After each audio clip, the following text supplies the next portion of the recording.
Hello bookworms, I'm Hannah, and this is part 5 of my Bailey's Women's Prize video series in which I review all 16 of the books that were longlisted for this year's prize. If you missed the first 4 parts of this series, I'll provide links to those videos down below. In my last video, I announced my executive decision to break the last 4 books down into individual book reviews. I've been going over the long list in order from least to top favorite, and today we're talking about number 3 on the list, The Power by Naomi Alderman.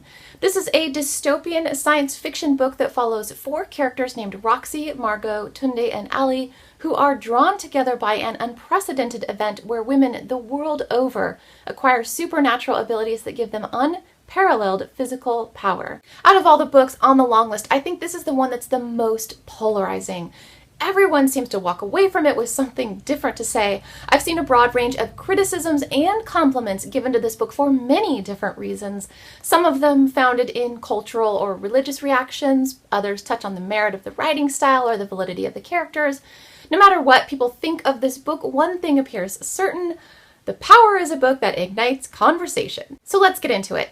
I have to admit that the first couple of pages initially confused me, and it wasn't until the end of the book that Alderman tied everything together and my confusion was made totally worthwhile.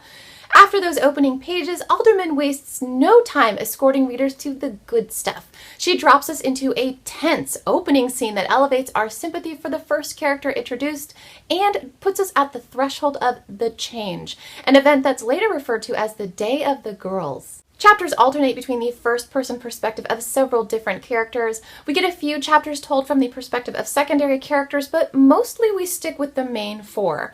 Roxy is a young woman whose family's influence is akin to that of the mafia. Margot is a politician and mother to a vulnerable teenage daughter. Ali is a young girl whose religious foster parents are absolutely atrocious people. And Tunde is a college student studying journalism. Tunde was a point of great interest for me because he is the only male character among the primary protagonists.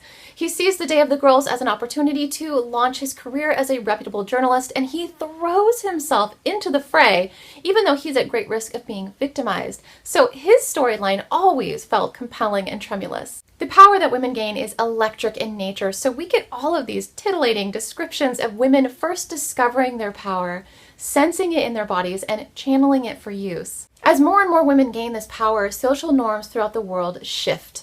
Some of these changes are small and happen slowly, others are sudden and drastic. For example, they'd separated the boys from the girls on the 5th day. Already there are parents telling their boys not to go out alone, not to stray too far.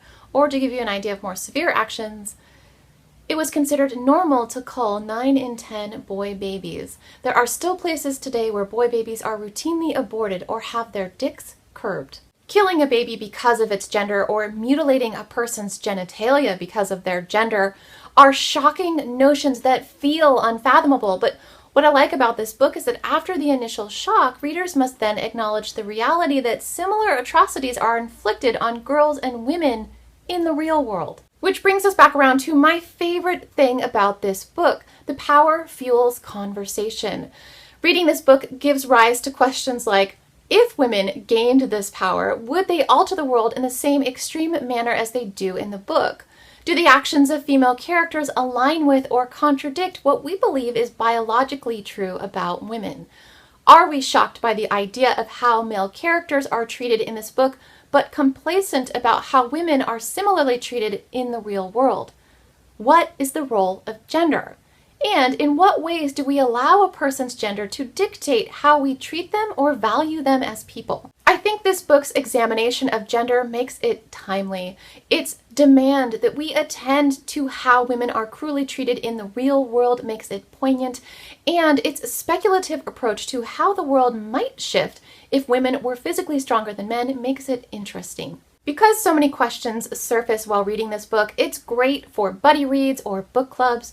I highly recommend it for everyone. Whether you love it or hate it, you will walk away from this book having been intellectually provoked. To summarize, The Power is a provocative book whose fundamental messages will stir readers to ask difficult questions and confront haunting truths. If you've read The Power, let me know whether you loved it or hated it in the comments below. Thanks, everybody!